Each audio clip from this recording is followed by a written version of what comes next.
from the third dimension. 3D Newsbite. Hello, hello, hello. This is Adolf. I have with me Jake. Howdy, folks. And Krista. Hello. And on this 3D Newsbite podcast, we'll talk about a trailer that just came out recently. That of Mulan. The official trailer came out.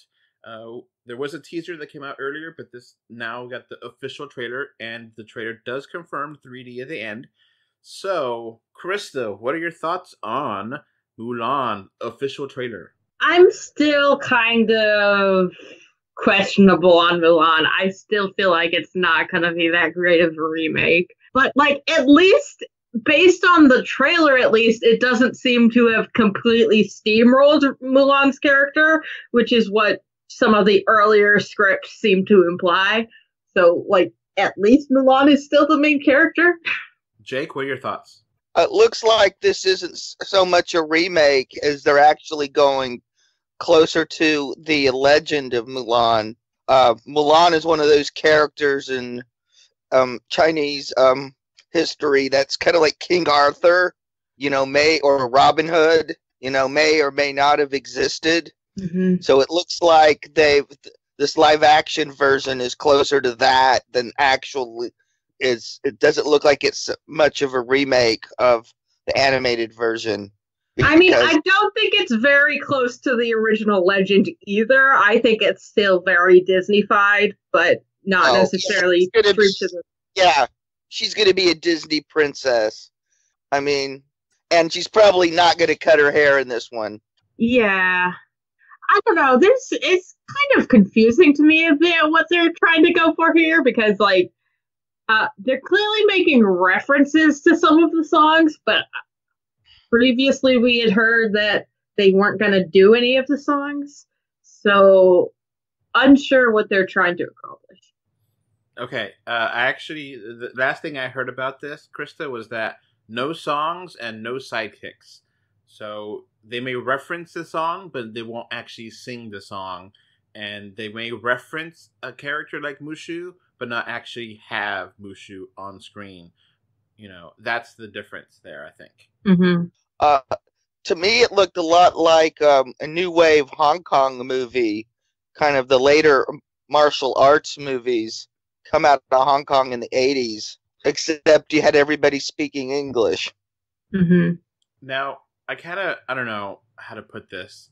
Is it wrong to say I think she looks too pretty to be considered male looking? No, okay, yeah, that was my thing, is there's no attempt to disguise her really as a guy. Even her voice clearly sounds female. So I was confused by that bit, how they were trying to pass her off as a guy when she's clearly feminine. Yeah, they made next to no reference to her.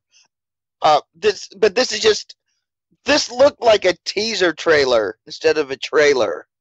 I mean, the thing I was most excited for in this trailer was seeing Gong Li as the witch. What is the deal with the witch? I don't understand why they felt the need to add this extra character. That makes no sense to me.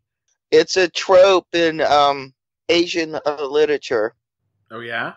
Mm-hmm. Yeah, I agree, Krista. It's really weird from, I guess, a Western point of view. It's like, what does this witch have to do with anything?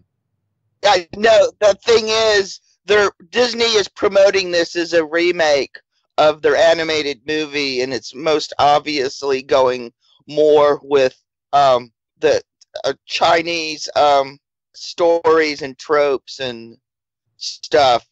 So, yeah, they're definitely doing a high wire balancing act with this. I mean, well, the thing is, with Aladdin, I said that the live-action Aladdin was the best live-action Aladdin. I don't know that is going to be true of this version of Mulan, because there have been Chinese versions of Mulan that have probably been more true to, it's very odd to me to have a very westernized company trying to co-opt all these Chinese things and trying in an English-speaking movie. It's just kind of bizarre. Disney has a long history of this.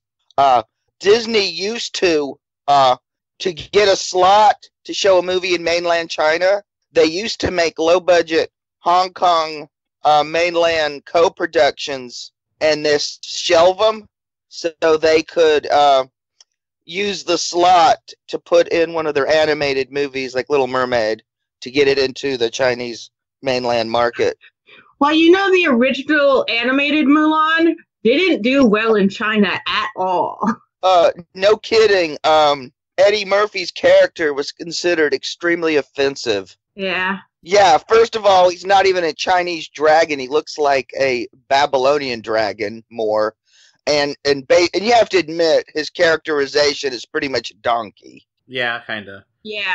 So, yeah, Chris is right. It did flop. The original 1998 animated movie did flop in China. And, this looks a lot more like a catering toward China, Asian kind of demographic and that area. So it's going to be really weird. I feel like, this is totally bait for, China to make $1 billion there, and Disney doesn't care about anywhere else, And if, we don't like that the songs are not there, they don't care because China's going to be happy the songs aren't there, So we'll see how this actually works out. I think we're all kind of, I don't know. I'm kind of pessimistic. Krista, you're pessimistic. Jake, how do you feel overall? I'm just kind of there. I mean, I'll check it out.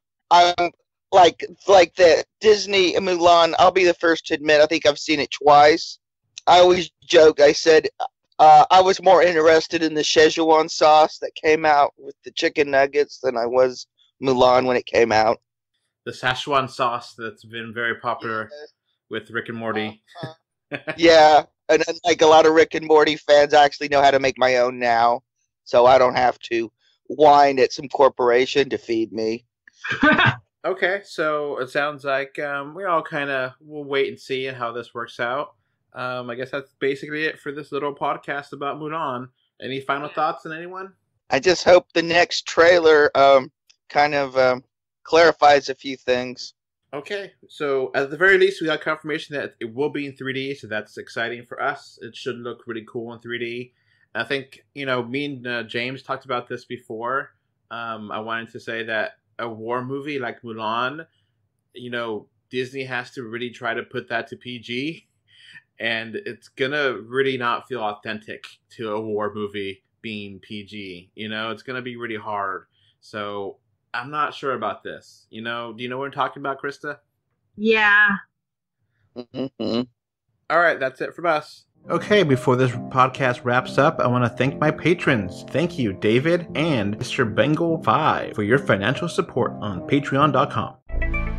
So that's going to be it for this podcast. You can find us 3dor2d.com on Facebook, Twitter, Instagram, Pinterest, and so much more. Just look for 3D or 2D. You can also send us your listener mail. Our email address is email3d or2d@gmail.com. Links are in the description. Thank you for listening and or watching. Bye. Bye. Bye. Goodbye. Bye, everyone.